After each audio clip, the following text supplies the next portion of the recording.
The Good Fight review, a controlled explosion of fury at the Trump era.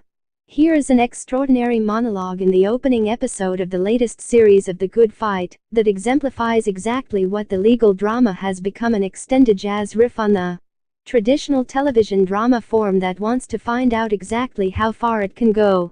Diane Lockhart, Christine Baranski, who has long been the show's main vehicle for channeling the madness of the Trump era generally, and the mouthpiece for liberal fury specifically, is at first in conversation with the bruises on her husband's back, caused by Eric and Donald Trump Jr., who accidentally buckshot him the day before when he took them on safari, and, like I said, extended riff.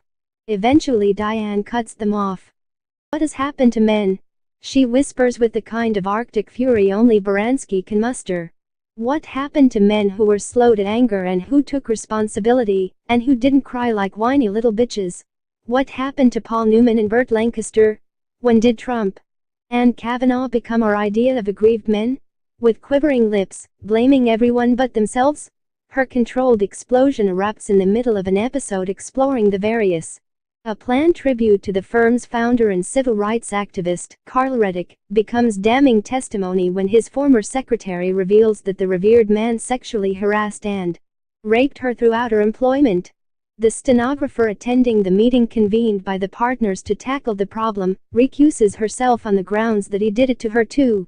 Reporter Naomi Nivola, Keesha Sharp, the former law student who confronted Adrian Boseman, Delroy Lindo, in the last series about his neglect of other female students in pursuit of the one who eventually became his wife, is soon sniffing around the case.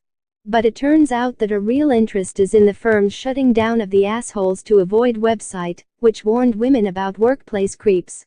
Back from maternity leave, Lucca Cush Jumbo is offered the chance to head the divorce department because the man who is going to take up the job has issues in his past, but is unsure whether to construe it as a promotion or a shunting into a backwater. A super pissed off Diane, meanwhile, recontacts the shadowy woman who alleges that she had an affair with Trump, that he paid for an abortion, and that she is in touch with many other women with similar stories. Diane thinks she's found a loophole in the non-disclosure agreement the woman signed. When it's not enough to persuade her to come forward, Diane goes rogue and takes the story to Nivola. Yes, The Good Fight has a ripped from the headlines vibe, and retains its whimsical streak in this episode, by making over drippy Maya, Rose Leslie, with some cool sunglasses and vocal tips from Marissa, Sarah Steele.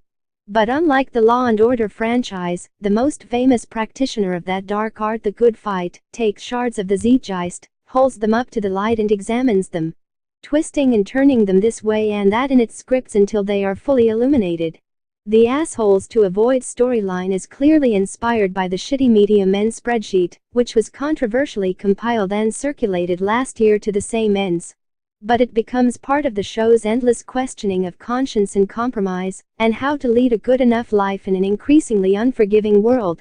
The Good Wife spin-off has now become fully its own thing, even if that thing, with its welter of tones and moods, from levity to despair, and frequently experimental forms, the episode also included a cartoon song video explaining non-disclosure agreements, on top of the talking pellet wounds, resist simple classification. But, courtesy of watertight scripts, the unassailable instinct for good stories and talent for telling them of creators Robert and Michelle King, and endlessly brilliant performances from the actors in every tier, it sweeps you along with it entirely. All while constantly undermining the Hollywood shibboleth that big audiences can't be found by shows with racially diverse casts and/or main parts for older women. So much good fighting done.